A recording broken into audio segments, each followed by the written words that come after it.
आज ही Doubtnut app download करें। Doubtnut पर अपने सभी गणित, रसायन विज्ञान, भौतिक विज्ञान और जीव विज्ञान के डाउट्स का करो सफाया। बस प्रश्न की फोटो खींचो, एक ही प्रश्न को क्रॉप करो और तुरंत वीडियो सोल्यूशन पाओ। अभी डाउनलोड करें। हेलो फ्रेंड्स, यहाँ पर हमें एक प्रश्न दिया हुआ है। देखिए प्रश्न हमारा इस प्रकार से है, किस आधार पर पौधों और जंतुओं को भिन्न आधारों पर रखा जाता है। तो आइए गाइस हम देख लेते हैं। देखिए हमारे पौधे और जंतु दोनों ही एक दूसरे से अलग होते हैं। पौधों एवं जंतुओं को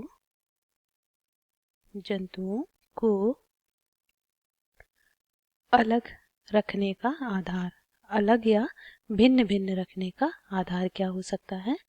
अलग रखने का आधार ये हो सकता है हमारा क्या, कि उनके पोषण के आधार पर। हम पौधों और जंतुओं को अलग अलग क्यों रखते हैं, एक ही कैटेगरी में क्यों नहीं रखते हैं? उनके पोषण के आधार पर, उनकी संरचना के आधार पर। एक पॉइंट ये हो जाएगा। दूसरा ये हो जाएगा संरचना के आधार पर, संरचना।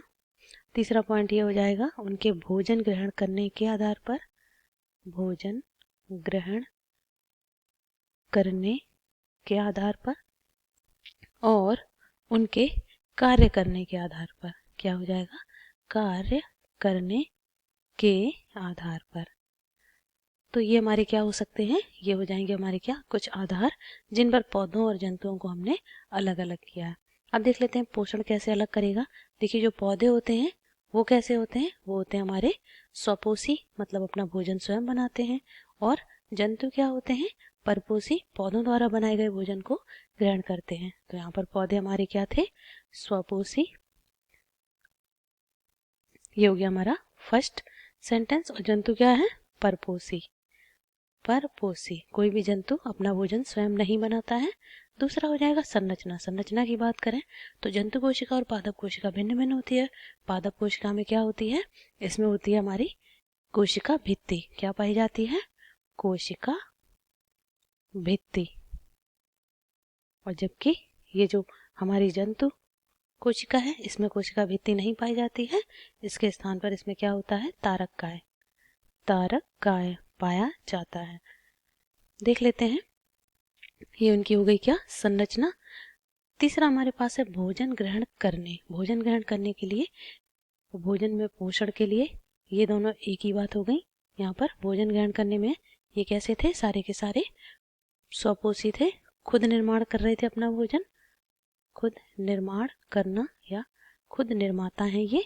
और ये क्या है? ये दूसरों पर डिपेंड है या निर्भर है। तो ये भी हमारा पॉइंट हो गया। चौथा हमें दिया हुआ है कार्य करने में। कार्य करने में देखिए पौधे क्या है? पौधों में क्या है? गमन और गति नहीं पाई जाती है। लेकिन जंतु क्या है? एक स्थान से दूसरे स्थान पर जाते हैं। पौधों में गमन नहीं होता है, इनमें क्या होता है? लोकोमोशन या मूवमेंट या गमन पाया जाता है। तो ये थे गाइस हमारे कुछ आधार जिन पर हमने पौधों और जंतुओं को अलग अलग किया। ये क्या है? ये हमारे क्या है? ये हमारे आधार हैं। आधार, इन पॉइंट या इन बेसिस पर हम क्या कर सकते हैं? जंतुओं और पौधों को अलग अलग कर सकते हैं। आई होप ये प्रश्न आपको समझ आया होगा। Thank you. कक्षा 6 से 12वीं से लेकर नीट, IIT, जेईई वो एडवांस के लेवल तक 1 करोड़ से ज्यादा छात्रों का भरोसा। आज ही डाउनलोड करें डाउटनेट ऐप या व्हाट्सएप करें अपने सारे डाउट्स 8400 400 400 पर।